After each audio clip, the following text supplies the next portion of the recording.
a todos. Que a paz e as bênçãos do Senhor continuem em nossos corações hoje, agora e sempre, com a graça de Deus. Nós sempre iniciamos um trabalho doutrinário, primeiramente chamando a atenção dos companheiros da importância desse momento que nós estamos participando. É muito importante para nós, cada vez, todas as vezes, em qualquer lugar onde nos reunirmos em nome de Jesus, buscarmos ter alegria, esperança e confiança em nossos corações, independente dos problemas ou das dificuldades que porventura estejamos enfrentando. Por que essa alegria, por que essa esperança e por que essa confiança?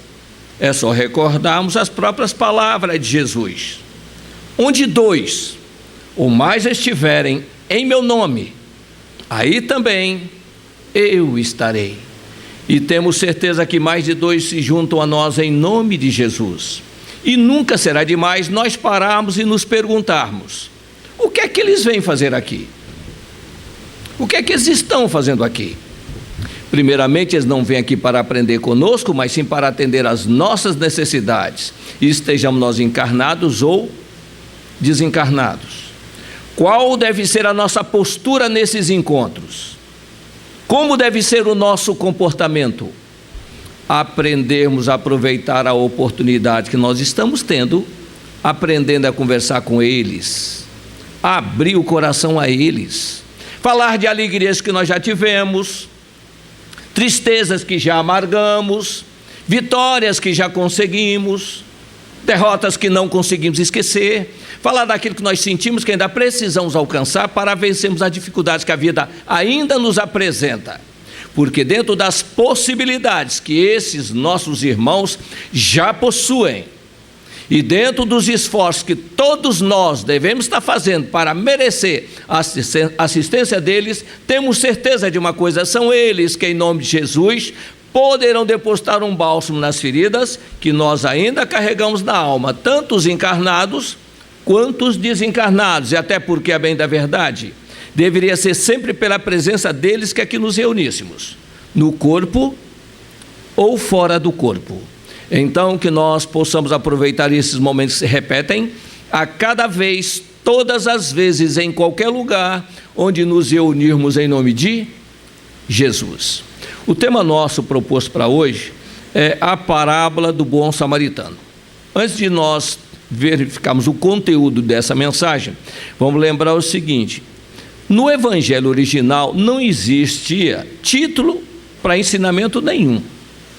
Haviam tantos evangelhos sendo divulgados, até o ano 1000, 1200 mais ou menos, que quando fizeram uma reunião para definir uma fonte única de estudos, reuniram e escolheram 4 evangelhos, recolheram todas as informações e classificaram sobre o nome de 4 evangelistas: Mateus, Marcos, Lucas e João.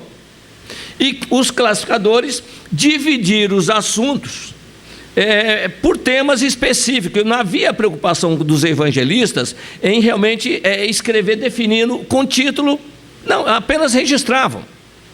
E aí eles colocaram não só títulos, mas também dividiram por versículos, quando o versículo, cada um, representa um tipo de mensagem, uma maneira de passar uma informação para nós, mesmo dentro de outra mensagem maior. Então, quando nós falamos a parábola do bom samaritano, ela foi dada por aqueles que classificaram o evangelho. Jesus apenas trouxe um ensinamento, e aí nós vamos verificar pelo seu início, que o início desse momento de estudo, ele está em 3 evangelistas, e na maioria deles é classificado como o mandamento maior. É aquele que, em 2 deles, Mateus e Marcos, Jesus responde: amarás o Senhor teu Deus de todo o teu coração, todo o teu entendimento. Esse é o primeiro grande mandamento. E o segundo semelhante a esse é: amarás ao teu próximo como a ti mesmo. Ou seja, é o mandamento maior. Nesse caso de Lucas, nós achamos muito mais interessante, porque Jesus não responde. O fariseu vem e faz uma pergunta a ele, Jesus devolve com uma outra pergunta, e aí ele é que diz o mandamento. E Lucas registrou dessa forma: e eis que se levantou certo doutor da lei, e para o experimentar disse: mestre, que farei para herdar a vida eterna? Perguntou-lhe Jesus: que está escrito na lei? Como lês tu? E aí nós já verificamos o primeiro ensinamento. Normalmente Jesus pergunta: o que está escrito que você entendeu? O que você leu? Nós pegamos um livro para estudar, para ler. 10 pessoas lendo o mesmo livro, na hora de debater, organizar as ideias, cada um vem com uma ideia diferente uma da outra. Alguns aprofundam, outros, na verdade, não foi bem isso que eu entendi. Não é isso? E Jesus diz o seguinte: ele fez uma pergunta: o que devo fazer para entrar na vida eterna? Que era o grande sonho, que é o grande sonho nosso. O outro chama de o reino dos céus, né? Vida eterna, o reino dos céus é a mesma coisa. Por que é a mesma coisa? Vida eterna, porque vida são estágios que nós temos de experiências. Então, para conceituar que nós temos a eternidade pela frente, nós temos uma existência e muitas vidas. Nós temos apenas uma existência e muitas vidas. Ocorre que, quando nós chegamos no último degrau do aprendizado, não reencarnamos mais. Então essa vida passa a ser eterna, que é só aquela que nós vamos ter fora do mundo material. Nós vivenciamos a experiência no mundo espiritual, extracorpóreo. Então isso é por isso que diz a vida eterna, que não volta mais para cá, não há mais essa necessidade. Mas não precisa, que os que têm que vir, no nível que eles estão acima de nós, eles podem trazer a lição de que nós precisamos. Não há necessidade de vir espíritos tão elevados assim. Então, dentro disso, Jesus pergunta para ele: o que está escrito na lei? Como lês tu?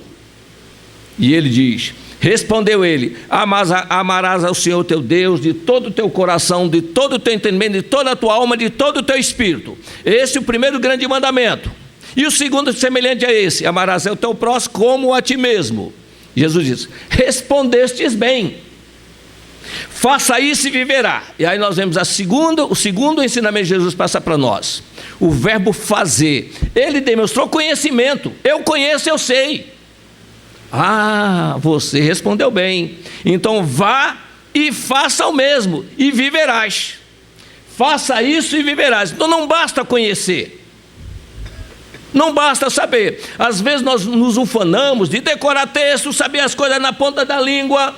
Não resolve o problema, apenas aumenta a nossa responsabilidade, porque a lei é bem clara para nós: mais será cobrado a quem muito mais foi dado.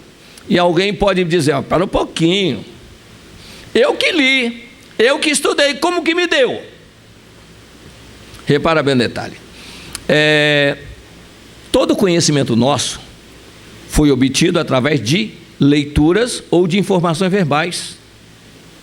E mesmo as informações verbais são tiradas de alguém que leu. Sem leitura, nós não teríamos esse conhecimento todo.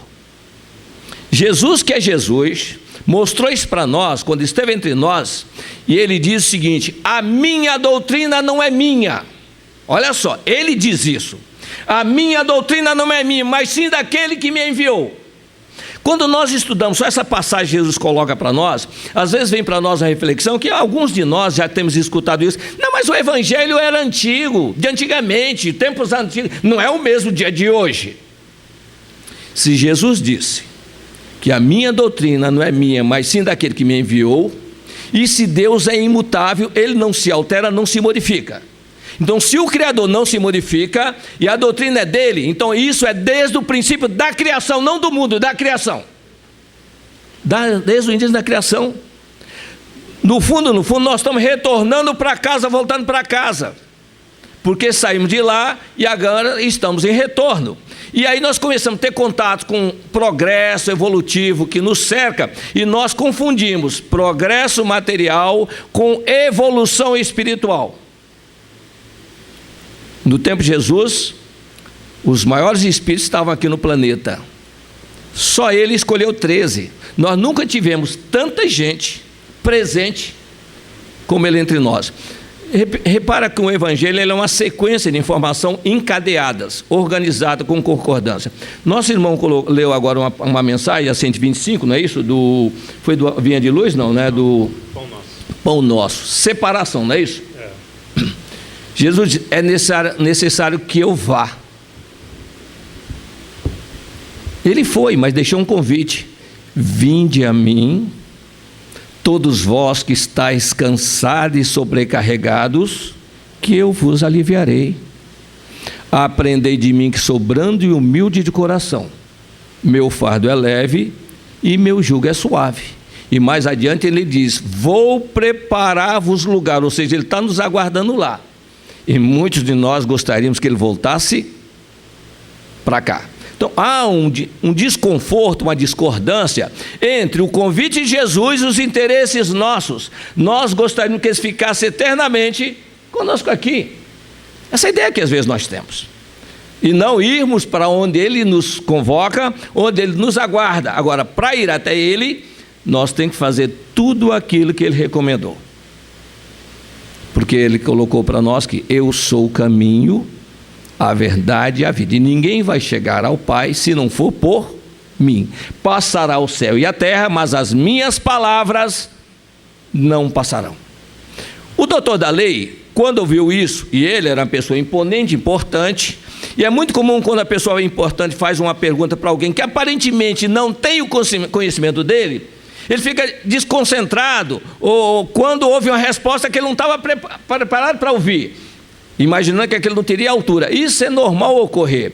Quem já leu aquele livro Paulo e Estevão, do Emmanuel, vê como ficou Paulo de Tarso, ou Saulo de Tarso ainda, né? Quando ele chegou na igreja do caminho e quis discutir com Estevão, achando que era um galileu, um analfabeto, uma pessoa ignorante.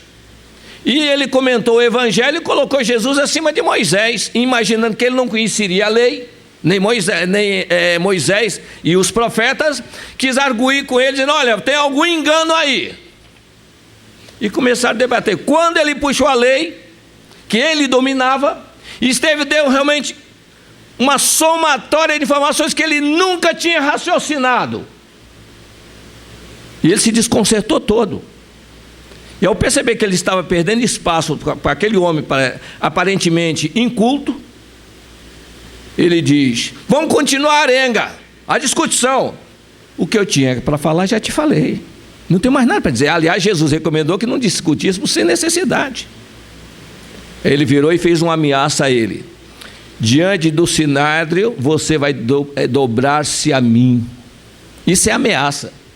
Normalmente a ameaça quem faz é quem realmente se sente melindrado com a postura. E ele então, como não tem argumento, ele usa da violência, da força que ele acha que possui. E quando ele usou essa violência, de certa maneira, diz o Emmanuel no livro, que ele estava colérico e revoltado. Então imagina um espírito do escol de Paulo de Tarso, colérico. Tinha envergadura já, ele não cresceu pelo convite de Jesus. Jesus convidou ele porque ele já era grande. Saulo de Tarso não cresceu por conta do convite de Jesus. Ele foi convidado porque já era grande. A mesma coisa ocorreu com Emanuel, o Públio Lentulus, há 2000 anos. Aí a resposta do Estevão foi muito simples. Reconheço que o sinédrio tem 1000 maneiras de me fazer chorar, mas não reconheço uma que me faça negar Jesus. Aí nós percebemos uma coisa interessante. O que é fanatismo, o que é convicção. Saulo de Tarso naquele momento era um fanático. E o Estevão era um convicto. O fanático ele quer mudar todo mundo. E o convicto não muda por nada. Essa é a pequena diferença. E aí o homem, de certa maneira, ele perguntou a Jesus, e quem é meu próximo? Porque olha só o encadeamento do grande mandamento. Uma companheira certa vez nos fez a seguinte colocação: mas eu não entendo o evangelho. Se Jesus, que o mais importante é amar a Deus, ora, quando a pessoa ama a Deus, não tem que aprender mais nada. Realmente. Só que é o seguinte, Jesus não diz que ele é o primeiro mandamento, é o mais importante, é diferente. Uma coisa é ser o primeiro em importância, outra coisa é ser o primeiro a ser aprendido. Quem às vezes entra nos bancos escolares do primário, às vezes o sonho é tirar um diploma de universidade, mas ele não chega lá se não passar pelo primário. O objetivo, o maior, é a faculdade, a universidade, mas ele tem que caminhar pelas regras normais do estudo, dos ensinos estabelecidos, para chegar lá. Se ele não fizer isso, ele não atinge o objetivo de ganhar o seu diploma. A mesma coisa somos nós. Jesus, como está lá em cima, ele diz: o maior mandamento é amar a Deus sobre todas as coisas. E o segundo, ao próximo, como a ti mesmo. Então, primeiramente, como nós estamos aqui embaixo, nós temos que nos amar primeiro. Por que isso? Que uma coisa que nós sabemos é o seguinte: o único momento que nós não exercemos a nossa vontade foi na nossa criação. Deus não perguntou se queria que fôssemos criados. Nos criou sem perguntar, e nós estamos aqui. E não tem como terminar essa criação. Ela é infinita, nós somos imortais. Então ele não nos perguntou, mas nós temos que começar a compreender a importância dessa ação divina sobre nós e passarmos a amar a nossa existência. Amar a nossa existência. Quantas pessoas, a vida não vale a pena. Não diz isso, não escutou isso? Gente, não sei o que eu estou fazendo aqui. Realmente é difícil. Se eu não sei o que eu estou fazendo aqui, senão eu estou perdendo tempo ou estou tomando o tempo dos outros? Normalmente a gente acha que nós estamos perdendo tempo. Não, nós estamos tomando o tempo daqueles que organizaram para que nós viéssemos. Quando nós percebermos que aquele que nos criou quer o melhor para nós, e organizaram em nome dele uma estrutura de reaprendizagem para nós, que nós chamamos de reencarnações, método de aprendizados, nós percebemos o seguinte: gente, eu me sinto tão insignificante, aparentemente parece que nada realmente tem importância, eu sou importante para ninguém. Mas aí nós descobrimos que por nossas falhas, nossos erros, foi necessário para nos redirecionar, construir um planeta, porque sem ele não há reencarnação. Preparar toda uma mecânica de processo evolutivo, onde nós no planeta passamos pelo reino mineral, vegetal, animal, até chegar no nominal, que recebemos o título de espíritos. E isso, só para ter uma noção, pela Evolução em Dois Mundos do André Luiz, ele diz o seguinte: que do vírus até o homem das cavernas, a crisada de consciência gastou 15 milhões de séculos viajando, ou seja, 1 bilhão e 500 bilhões de anos viajando. E os prepostos de Jesus nos conduzindo.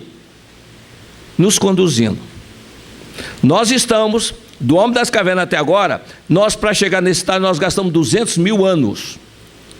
E nos primeiros 160 mil anos, só o instinto que nós usávamos. E esses nossos irmãos prepostos, nos guiando pelos caminhos, para que nós pudéssemos chegar até o nível, que é o segundo estágio nosso de provas, onde nós passamos a raciocinar. Nós estamos raciocinando há 40 mil anos. Veja como é que às vezes as informações nos levam até a definir os níveis que Kardec colocou no nosso evangelho, nos mundos que nós habitamos. O primeiro é o primitivo, não é isso? O segundo é de provas. Nós estamos no segundo terminando agora para passar para a regeneração, para ir para os felizes. Nós sabemos hoje que o estágio que nós estamos no reino nominal, que são dos espíritos, 200 mil anos. O primeiro estágio levou 160 mil anos. Como é que nós sabemos que foi 160 mil? Pela diferença dos 40, nós estamos raciocinando que nós temos essa observação no livro Libertação. Página 19. Para não ler o livro todo. Está mais página 19. O orientador diz a André Luiz o seguinte: André, nós como humanidade estamos raciocinando há 40 mil anos. É isso que ele diz, só essa frasezinha curta. E é uma informação que nós temos a ideia como se processou o nosso encadeamento, o nosso desenvolvimento. 40 mil anos. E o próprio André Luiz diz o seguinte: que esses 200 mil anos é muito pouco para nós compreendermos a grandeza da existência. A grandeza do que nós já passamos, o cuidado que tem conosco, levando em conta que nós temos misturado conosco muitos irmãos que já vieram da capela, ou de capela, para realmente nos auxiliar aqui. Veja quanto trabalho existe em torno do nosso aprendizado. E nós às vezes achamos que ninguém se preocupa comigo. Ninguém dá atenção para mim. Esse ninguém, o Emmanuel usa aqui muito nessa frase: ninguém queria perder mais a vida, ninguém. Claro que não foi assim. Paulo de Tarso dizia o seguinte: quando o ser trouxer o evangelho dentro dele, acabou as necessidades, o evangelho supre. E Jesus coloca isso de uma maneira diferenciada, só para nós entendermos, quando ele fala sobre prioridades. Nós já falamos sobre elas, só vamos relembrar. São 3 prioridades básicas que Jesus coloca para nós. A primeira, não é a vida mais do que o alimento? A vida é mais importante que o alimento. E se nós não tivermos condição de comer, a gente quer perder, acabar com a vida. Olha só. Tem muitos que às vezes pensam assim. Ou então come demais e diminui o seu tempo de vida, pelo excesso da alimentação. O segundo, não é o corpo mais do que as vestes? E nós, às vezes, estamos mais preocupados em cobrir o nosso corpo do que cuidar dele. E por último, o maior de todos é quando ele diz: buscai primeiramente seu reino e sua justiça, e tudo mais vos será acrescentado. É só buscar. E tudo mais vos será acrescentado. O problema é, sabe, antigamente quando os portugueses chegaram aqui no Brasil, eles tinham uma técnica para prender os macacos, torná-los prisioneiros, porque era difícil percorrer eles com os recursos que eles possuíam. O que eles faziam? Pegavam uma cumbuca, cabaça, que no nosso tem muito, que é aquelas coisas que as pessoas até, elas têm semente por dentro, você tira a semente, ela seca, dá até para flutuar como se fosse salva-vida, não é isso? Então o que eles faziam? Faziam um buraco quando ela estava ainda verdinha, na boca, no tampo dela, e aí quando ela estava seca, aí ela ficava mais dura de ser quebrada. O que eles faziam? Amarravam a corda na cabaça, colocavam uma banana lá dentro e deixavam um buraquinho para o macaco enfiar a mão e pegar a banana. Quando o macaco pegava a banana, eles podiam vir e pegar o macaco, porque ele não largava a banana, ficava prisioneiro, mas não largava a comida.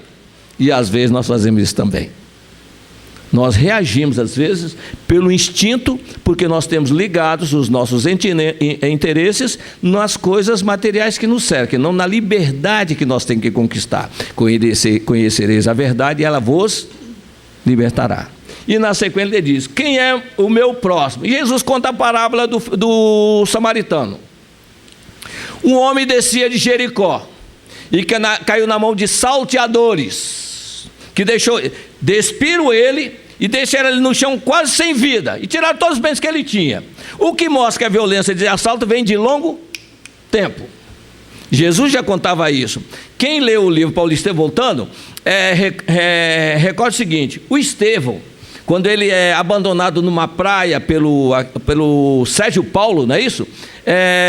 Larga ele numa praia, ele chega lá febril, que ele está doente, ele deixou uma bolsa de recursos se mantém um período, realmente um homem bom, seria governante de uma região lá da Palestina, e ele, em agradecimento à vida que Estevão cuidou dele, que ele estava doente, a doença contagiosa, ele contraiu a doença e o outro ficou curado.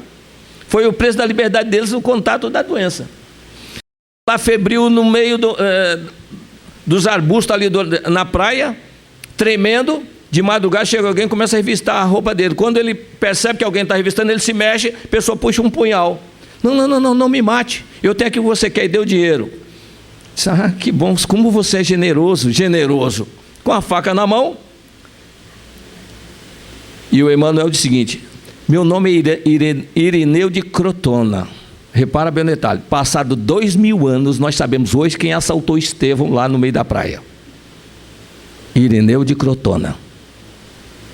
Fica tudo registrado. Imagina Irineu quando chegou do outro lado e toma conhecimento do que ele fez. E vai pedir perdão a Estevão porque ele tem assaltado. Não, você me deu a vida, você me levou até o caminho. Fazia parte do meu destino chegar lá. O espírito elevado não cobra, ele vê o benefício que recebe. Essas são as diferenças, não é isso? Então, Jesus continua na parábola do samaritano.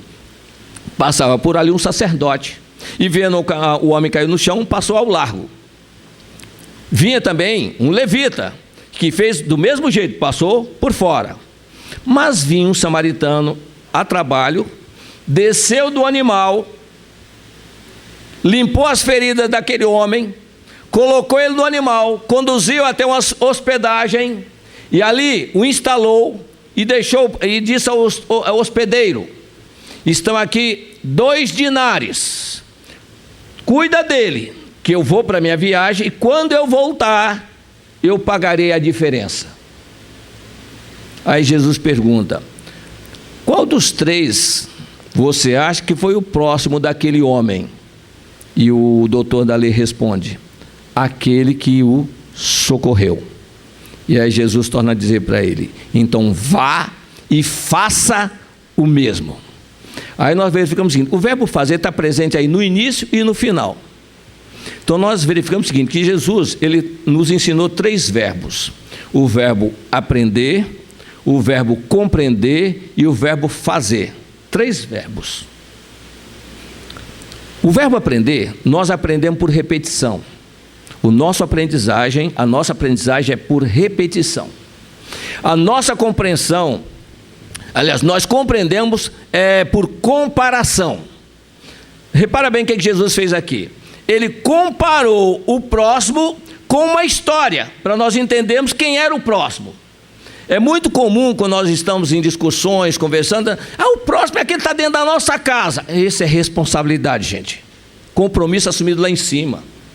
Esse não é nem próximo, esse é obrigação, dever nosso. É nossa responsabilidade. E é quem Jesus é que diz: se você ama somente quem te ama, que recompensa você quer? Até os pagãos fazem isso. Isso aí é nosso dever. Nós, quando fazemos para um parente, um irmão, um amigo, alguém que nós amamos, e achamos que aquilo ali é uma caridade, nós precisamos rever o conceito de caridade. Porque quando nós amamos alguém e trazemos um auxílio para esse alguém, a felicidade é de quem faz, de poder saber que eu posso socorrer alguém que eu amo. Que existe um sofrimento em nós quando você vê alguém que você ama e você não pode fazer nada, impotente diante da dificuldade dele. Gente, eu daria tudo para ver ele feliz, alegre, livre desse problema, e não consigo. Então, quando eu faço e consigo equilibrar aquela pessoa, eu estou grato por isso, de poder fazer isso. E tem que agradecer, não é ele que vai me agradecer, não. Tem pessoas que fazem o benefício para alguém que ele diz que ama, é meu amigo, ou é alguém ligado a mim, diz: nem me agradeceu. Nós verificamos o seguinte: como é que nós fazemos a coisa? Por que nós chamamos a atenção sobre isso? Não importa o que nós façamos, o que importa é a intenção. Deus julga a intenção. Quando nós fazemos com uma intenção, o resultado pode até ser bom para quem recebe, mas para quem faz, não é 100% do jeito que ele esperava. Então, a intenção de fazermos vem de acordo com aquilo que nós sentimos dentro de nós, abrir mão às vezes de alguma coisa para beneficiar alguém. Nós trouxemos aqui algumas coisinhas seguintes para reflexão nossa. São 6 personagens que participam da história.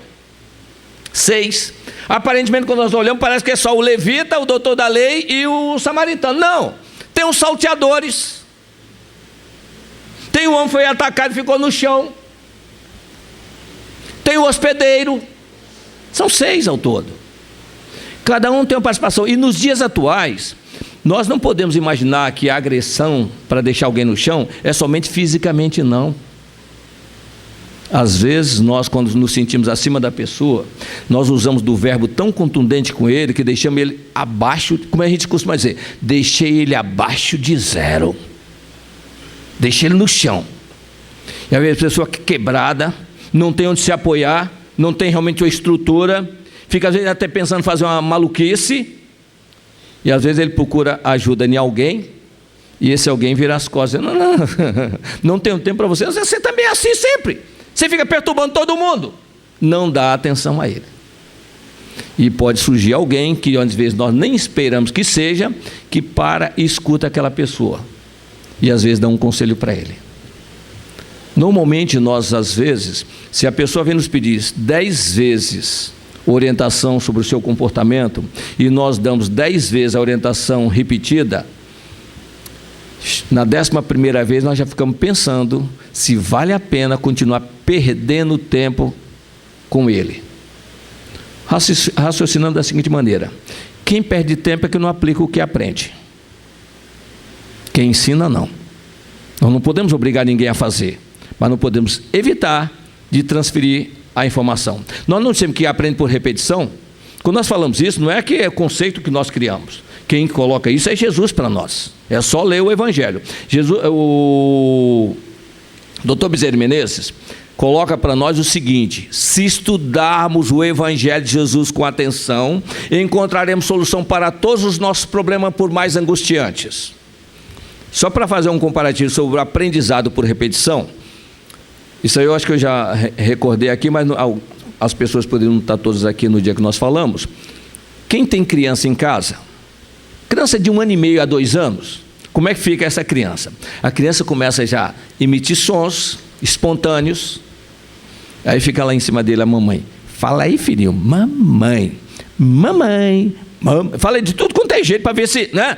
Como se a criança entendesse a mudança de tonalidade para estimular ele a falar.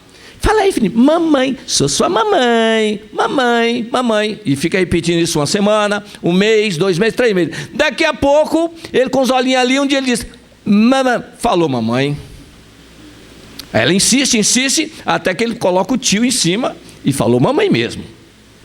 Ela não espera a hora da família se reunir e diz o seguinte, filhinho, arruma ele tudo direito e diz, quem sou eu? Mamãe. Gente, ela chega a chorar de emoção. A avó chora, o avô chora também. Aí fica lá todo mundo, titio, vovô, vovó, repetindo ele ali, olhando para todo mundo. Gente, eu levei quase 1 ano, 2 anos para aprender mamãe. Agora eu não sei o que eles estão querendo de mim. Com 5 anos fala tudo, mas não sabe ler nem escrever. Vai para a escola, começa a repetir de novo. Beabá, bebé, baby. Aí vai aprendendo. 2 vezes 1, 2. 2 vezes 2, 4. 2 vezes 3, 6. Vai repetindo. E de tanto repetir, um dia aprende. E quando aprende, nem lembra qual foi o processo da aprendizagem. Jesus aplicou esse método com Simão Pedro. Simão Pedro chegou para Jesus e perguntou, mestre, quantas vezes eu devo perdoar meu irmão? Seriam 7 vezes? Não, Simão, 70 vezes 7 vezes, ou seja, repete até aprender. Repete até aprender. Se nós levássemos isso em consideração, nós repetiríamos essa nossa atitude prazerosamente, não de má vontade. Por que nós chamamos a atenção prazerosamente, não de má vontade? Quem pede para nós fazermos isso é Paulo de Tarso na carta aos Efésios. Ele diz o seguinte, fazei de boa vontade como sendo ao Senhor e não aos homens. Olha só a diferença. Fazei de boa vontade como sendo ao Senhor e não aos homens. Porque quando nós fazemos o bem para o nosso próximo, nós não estamos fazendo para ele. Estamos fazendo para ele e para nós. O que fizerdes a um pequenino, disse ele, é a mim que estará fazendo. Então quando nós formos fazer um benefício para alguém que nós não gostamos, ele recompensa muito mais, porque eu estou lutando para aprender a fazer, vencer, negar a mim mesmo, pegar minha cruz e seguir os passos dele. E às vezes seguir os passos de Jesus, para muitos de nós, é chegar para a pessoa e dizer assim, bom dia. Dá um bom dia para ele. Gente, eu não consigo nem olhar para ele. Nem olhar para ele. Às vezes nós derrubamos uma pessoa na estrada e ele fica circulando em torno de nós para ver se nós o levantamos, como esse caído lá no meio do caminho. E nós jogamos a oportunidade para outras pessoas fazerem. De jeito nenhum. Vai lá e desculpa ele, Messias. Eu não. Não é a primeira vez que ele me faz isso. E nós viramos as costas para as oportunidades que nós recebemos. Vamos ver a postura agora do hospedeiro. O hospedeiro, ele pode também dar sua parte de colaboração. Não pode. Se o homem ficar lá 3 dias ou alguns dias a mais, e os 2 denários foram poucos para atender, quando o homem voltar, não, passou, mas nem conta, olha, só o seu gesto que valeu a pena, ele participa também.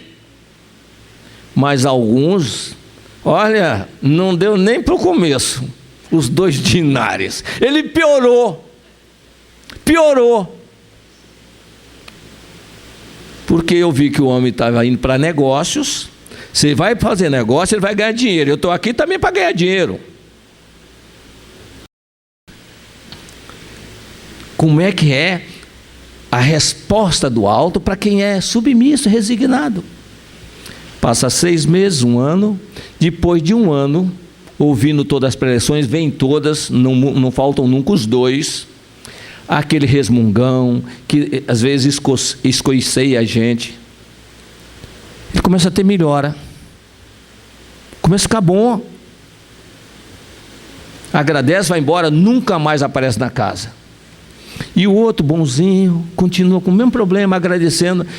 Alguma coisa está errada. Fabiano, o que está errado, Fabiano? Gente, aquele que nós queríamos ficasse curado, não ficou. E que nós achamos que não merecíamos, ficou. Primeira lição, não somos nós que decidimos. Não somos nós. Por outro lado, todos nós possuímos amigos espirituais. E ele sabe que mais será cobrado de quem muito mais recebeu. Os dois, quando entraram na casa, não sabiam muita coisa. Mas os dois amigos deles que os trouxeram, sabem que quanto mais eles souberem, maior será a cobrança sobre eles. Então aquele que tinha que passar pela experiência e continuar realmente humilde e atencioso, o amigo dele é o seguinte: ele, meu protegido, vai levar a prova dele até o fim, vou deixar ele aqui, ele não vai precisar mexer com ele.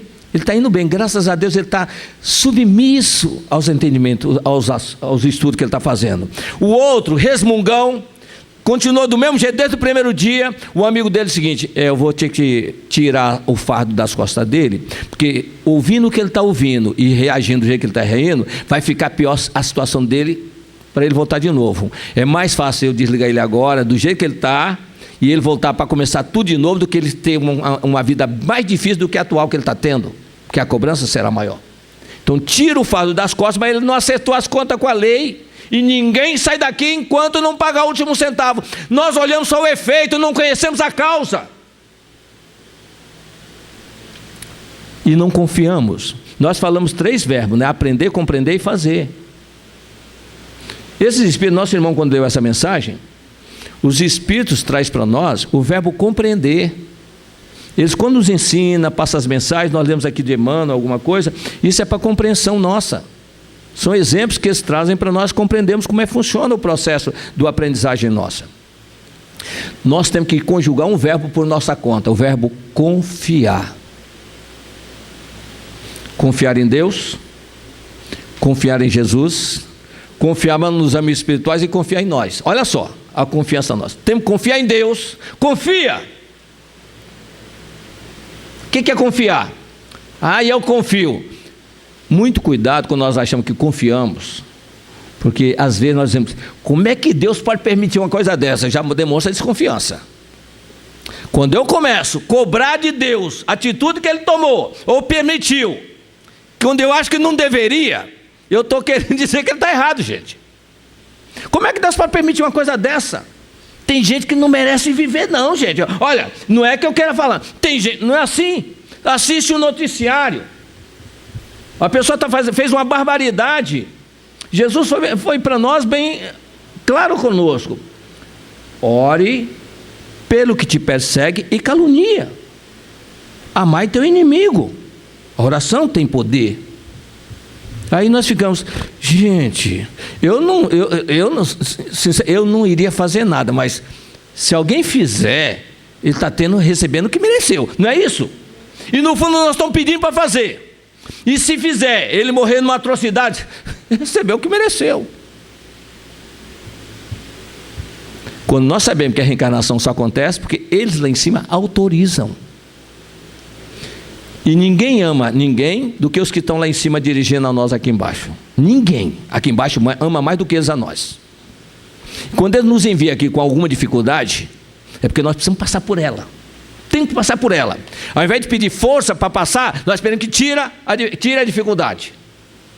A dificuldade é uma luta que nós travamos aqui embaixo. Todo dia é um round. Todo dia é um round. Quando a dificuldade me tira do sério, me faz ficar revoltado, me faz ficar desesperado, ela está me jogando no chão. Eu posso até estar inteiro, mas ela está me jogando no chão, ela está vencendo.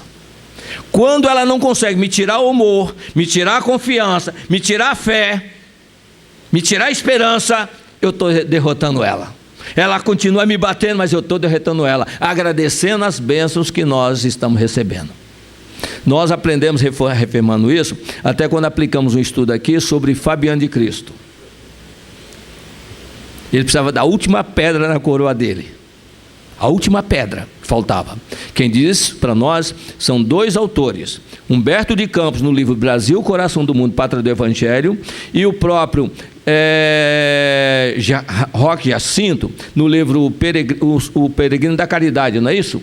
Peregrino da Caridade, no livro ditado sob a inspiração de Bittencourt Sampaio e Dr. Bezerra de Menezes. Quando ele, com 28 anos, vendeu tudo que ele tinha, o patrimônio, distribuiu para 3 partes, ficou sem nada, e entrou para o mosteiro, olha só, mosteiro, lá em Angra dos Reis, depois veio para o mosteiro de Santo Antônio, aqui no Rio de Janeiro. Foi ser porteiro ali. E lá aí depois desse tempo todo, atendendo os necessitados, começou a dar erisipela numa das pernas dele.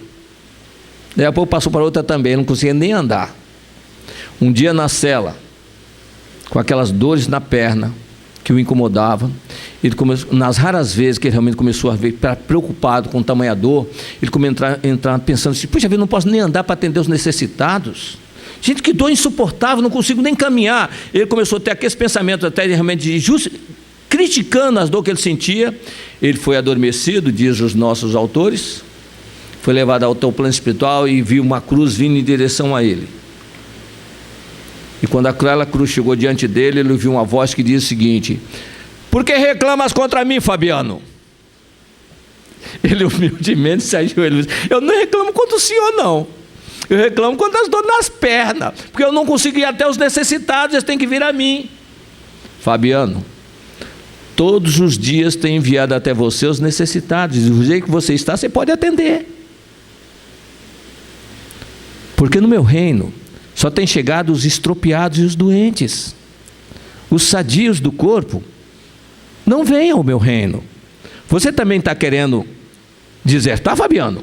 Quando ele escutou essa pergunta, ele tomou um choque tão grande que voltou para o corpo. Quando ele voltou para o corpo, ele acordou, o corpo continuava doendo, ele com febre disse: Senhor, muito obrigado por essa dor que me eleva, que me depura. Não é à toa que no hino de Bezerra de Menezes tem um hino, uma frase que diz o seguinte: o sofrer é um bem divinal que o Senhor nos envia do astral, é o cadinho imortal da perfeição, a nos redimir das nossas vidas mal vividas ante o Evangelho todo luz, é a apoteose do amor e remirá nossas dores com Jesus. Que o Senhor nos abençoe a todos com a graça de Deus.